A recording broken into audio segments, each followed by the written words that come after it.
Bismillahirrahmanirrahim. Nikinze kuri Nyagasani w'ibiremwa byose ngo ndinde shitani yavumwe ku izina ry'Imana nyirimpuhwe nyirimbabazi. Ndashima Allah subhanahu wa ta'ala we waremye umuntu akamwigisha ibyo atarazi, amwigisha gusoma, amwigisha kwandika, amwigisha gusobanukirwa ubumenyi bw'idini mu byiciro byabwo bigiye bitandukanye. Ni muri urwo rwego tugiye kwibukiranya ku mateka y'intumwa Muhammad, Imana imuha amahoro n'umugisha, mu isomo ryitwa Sira. Iryo somo mukaba mugiye muzaza muritegurirwa kandi mukanarigezwaho n'umuvandimwe wanyu Sheikh Mukunzi Sudi. Isomo rya mbere rero tugiye gutangiraho ni ukumenya ibisobanuro bya Sira. Sira bisobanuye iki? Sira ni isomo ritwigisha imibereho n'amateka y'intumwa Muhammad kuva avutse kugeza yitabye Imana. Sira tubonye yuko ari amateka, ari isomo ritwigisha neza amateka n'imibereho by'intumwa y'Imana Muhammad, Imana imuha amahoro n'umugisha, kuva avutse kugeza yitabye Imana, avuye muri ubu buzima bw'abazima kuri iyi si y'Uwiteka. Aha rero dusobanukiwe n'isomo rya Sira icyo ari cyo. Ni ngombwa rero ko tumenya impamvu twiga Sira. Sira tuyiga kugira ngo tumenye amateka y'intumwa Muhammad, Imana imuha amahoro n'umugisha, imibereho ye, kugira ngo tubashe kumukurikira by'ukuri no gukora nk'uko yakoze no kubaho nk'uko yabayeho. Imana yaravuze iti muri Qur'an ntagatifu, vuga yewe Muhammad uti, niba mukunda Imana nimunkurikire, bityo namwe Imana izabakunda. Qur'an surati Al-Imran umurongo wa 33. Ibyo bikaduha gukora nk'ibyo yakoze, nk'uko Imana yabidutegetse igira iti, ibyo intumwa Muhammad yabazaniye muzabyakire mubigendereho, kandi n'ibyo yababujije muzabireke munabyirinde. Ese ni ngombwa ko habaho intumwa mu bantu? Imana nk'uko twabibonye niyo yaremye abantu, ibarema mu moko atandukanye, mu mabara atandukanye, mu ndimi zitandukanye, mu mahanga atandukanye. Kuba yarabaremye rero tugomba kumenya niba koko ari ngombwa kugira ngo Imana yohereze intumwa mu bantu. Igisubizo twatanga hano, iyo ukurikiranye amateka ya muntu usanga ikiremwa muntu cyariberagaho mu buzima batagira icyo bwitaho, twakwita bwa kinyamaswa. Ukomeye ahutaza uworoheje, umukire adaha agaciro umukene, mbega nta mategeko yabagengaga yabagaho. Baricanaga ubwabo ku bwabo, basengaga ibigirwamana byinshi cyane.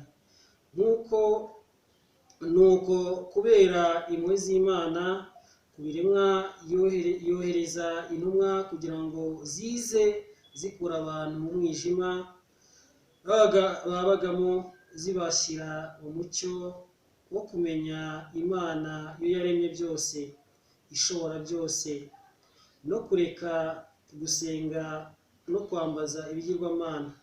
Bityo ko bakwiye gusenga no kwambaza no gusaba, hakwiye gusengwa, kwambazwa no gusabwa Imana imwe rukumbi, itabyara, itarabyawe, itanafite icyo isa nacyo mu byo yaremye.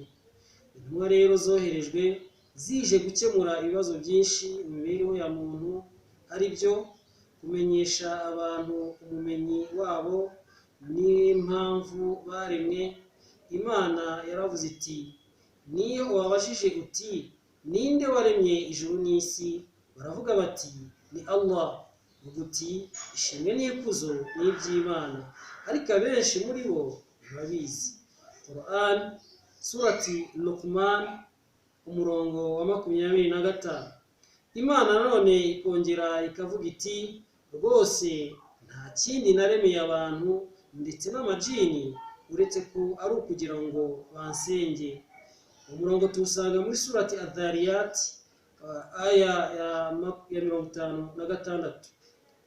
Ikindi cy'impamvu Imana yohereza intumwa mu bantu ni ukumenyesha abantu inkuru z'ibyihishe n'ibizaba mu buzima bwa nyuma. Mu kuri mu bantu hari abatemera ko hariho ubundi buzima nyuma yo gupfa, babona ko urupfu ari ryo herezo ry'ikiremwa. Umva uko Allah abavugaho agira ati, baravuga bati nta bundi buzima uretse ubwo ku isi, bamwe babaho abandi bagapfa, nta kibishe uretse ibihe, ibyo bakabivuga nta bumenyi babifitiye uretse gukeka gusa. Umurongo tuwusanga muri Quran surati Al-Jathiya umurongo wa 24. Ariko nanone hari abakiri kuri kamere nzima zibagaragariza ko hariho ubundi buzima nyuma yo gupfa, bakaba ari nta bisobanuro bihagije bafite kuri byo. Niyo mpamvu intumwa zaje kugira ngo zitange ubusobanuro bwimbitse kuri buri kintu Imana yazigishije, ngo zigishe abo zatumweho ndetse zinabasobanurire kuri ubwo buzima.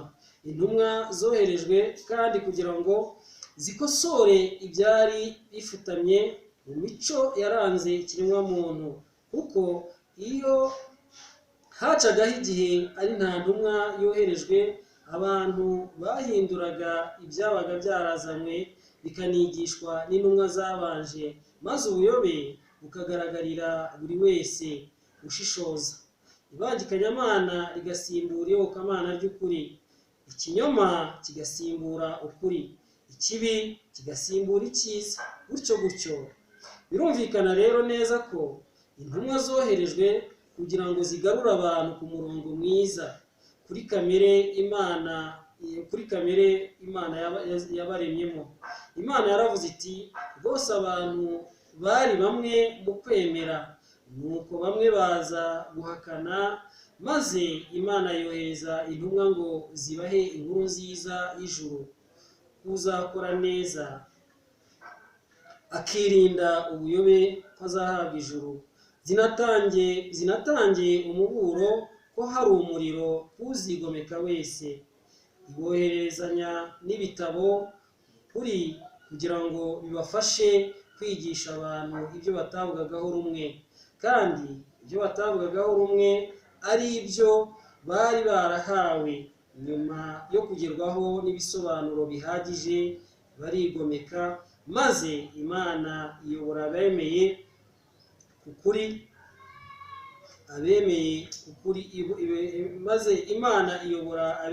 kuri batavugagaho rumwe ubushake bwayo, kandi Imana iyobora ishatse inzira itunganye. Uwo murongo tuwusanga muri surati Al-Baqara aya ya 213. Intumwa zoherejwe kandi kuko ibiremwa byari bikeneye amwe mu mategeko asimbura ayariho mbere, kugira ngo abifashe gutunganya ubuzima bwabo. Mu kuri abantu bakenera amategeko na gahunda kugira ngo batunganirwe mu buzima, habeho ubutabera, imibereho myiza n'ibindi. Ibyo byose biri mu byo intumwa zazaga zizaniye abo zabaga zatumweho. Rimwe zikibanda ku iyobokamana tawhid, ubundi ku mategeko fiqhi, ubundi ku mibereho myiza n'ibindi. Imana muri Qur'an ntagatifu yaravuze iti n'abantu bo mu bwoko bwa Madiyana twaboherereje umuvandimwe wabo Shuwaibu, maze arababwira ati, yemwe bantu banjye, nimugaragire Imana, nta yindi Mana mufite itari yo Allah. Mwagezweho n'ikimenyetso giturutse kwa Allah nyagasani wanyu, kigaragaza ukuri kw'ibyo mvuga. Bityo nimwuzuze ibipimo n'iminzani, kandi ntimugahuguze abantu mugabanya ku byabo, ndetse ntimugakore ubwangizi ku isi nyuma y'uko itunganywa. Ibyo ni byo byiza kuri mwe niba koko muri abemera. Umurongo tusanga muri surati Al-A'raf, umurongo wayo wa 85. Nanone Imana igakomeza ivuga iti, kandi ntimukabambire buri nzira mutera ubwoba abantu mugamije kubambura ibyabo, munabuza kugana inzira y'Imana ba bandi bayemeye, mwifuza ko yagorama. Munibuke ubwo mwari mbarwa, maze Allah akabagira benshi. Ngaho nimurebe uko iherezo ry'abangizi ryagenze. Imana igakomeza igira iti, kandi niba hari itsinda muri mwe ryemeye ibyo nohererejwe, hakaba n'irindi tsinda ritemeye, nimwihangane kugeza ubwo Allah adukiranuye, kuko ari we mukiranuzi mwiza. Surat Al-A'raf, umurongo wa 45 kugeza kuri 47. Iyi mirongo iratugaragariza ko ibiremwa